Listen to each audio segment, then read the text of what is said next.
మైత్రి media news channel కు స్వాగతం. నెల్లూరు జిల్లా కావలి నియోజకవర్గం కావలి పట్టణం 31వ వార్డు వైకుంఠపురంలోని షాప్ నెంబర్ 29లో రేషన్ పంపిణీ కార్యక్రమంలో పాల్గొన్న కావలి శాసనసభ్యులు దగ్గుమాటి వెంకట కృష్ణారెడ్డి రేషన్ పంపిణీ ప్రారంభించిన అనంతరం మీడియాతో మాట్లాడారు.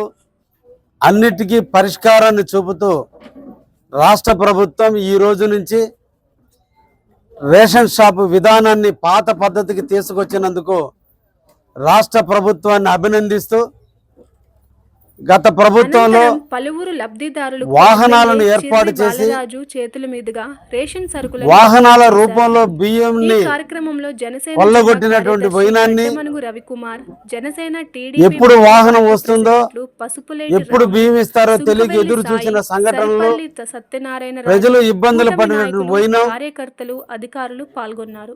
బియ్యం అంతా అమ్ముకొని వాళ్ళకి డబ్బులు ఇచ్చినటువంటి పరిస్థితుల దృష్ట్యా కొన్ని వేల ఫిర్యాదుల మధ్య రాష్ట్ర ప్రభుత్వం ఒక చారిత్రాత్మకమైనటువంటి నిర్ణయాన్ని తీసుకొని రేషన్ షాపు ఒకటి ఉండాలి, ఆ షాపులో ఎప్పుడు కూడా షాపు నిర్వహించేటువంటి వ్యక్తులు ఎదురు చూడాలి, పబ్లిక్కి ఎప్పుడు అవసరం వస్తే అప్పుడు వచ్చి ఆ సరుకులు తీసుకుపోయే విధంగా వాళ్ళ దగ్గర డబ్బులు ఎప్పుడు ఉంటే అప్పుడు తీసుకునే విధంగా చేయాలి, వాళ్ళకి అన్ని రకాల సౌలభ్యాలు కల్పించాలనే ఉద్దేశంతో ఈ రోజున రాష్ట్ర వ్యాప్తంగా ప్రభుత్వం మరలా రేషన్ షాపులోనే సరుకు తీసుకునే విధానాన్ని ప్రవేశపెట్టడం జరిగింది.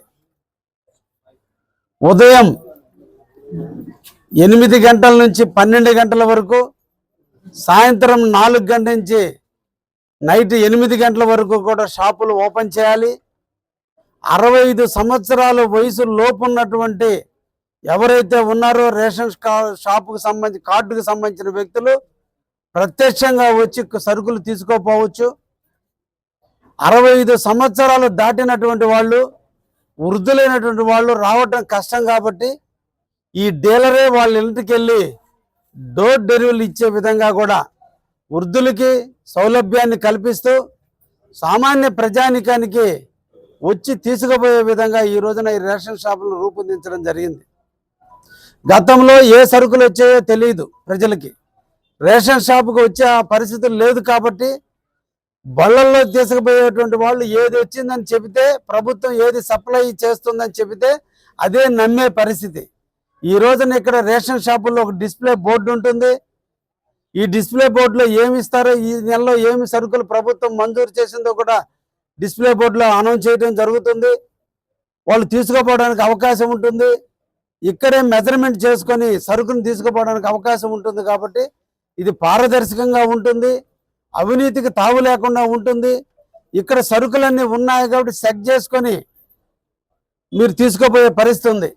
గతంలో ప్రభుత్వాలు ఇచ్చినటువంటి సరుకును మాయం చేసి నాసిరకమైన బియ్యాన్ని తీసుకుపోయి ఇళ్ల దగ్గర అందించినటువంటి పరిస్థితులు ఉన్నాయి.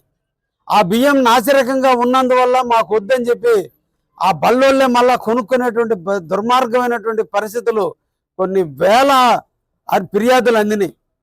సరుకులు రేషన్ షాపుల ద్వారా పంపించే సరుకులు క్వాలిటీ ఉంటే వీళ్ళు దాంట్లో మధ్యలో మార్చి నాసిరకమైన సరుకులు, తడిసిపోయినటువంటి పాత బియ్యాన్ని తీసుకుపోయి ప్రజలకు అందించి ప్రజలకి అది వద్దనిపించేటట్టు చేసినటువంటి పరిస్థితులు. వీటన్నిటినీ రూపుమాపాలి. తప్పకుండా వాళ్ళ దగ్గర డబ్బులు ఉన్నప్పుడే సరుకు తీసుకోవాలి. దానికోసం రోజుకి 8 గంటల పాటు రేషన్ షాపు అందుబాటులో ఉండే విధంగా, వృద్ధులకే అన్ని విధాల సేవలు అందించే విధంగా ఈ రోజున కార్యక్రమాన్ని స్వీకారం చుట్టింది పౌర సరఫరాల శాఖ. ఈ రోజున ఈ నెలలో ఒక్కొక్క కార్డుకి 5 కేజీల లెక్కన ఎన్ని కార్డులు ఉంటే అన్ని ఎంతమంది అయితే ఉంటే అంతమందికి 5 కేజీల లెక్కన ఇస్తుంటే, ఇచ్చే దాంట్లో ఆరోగ్య సూత్రాలు కూడా పాటించాలి.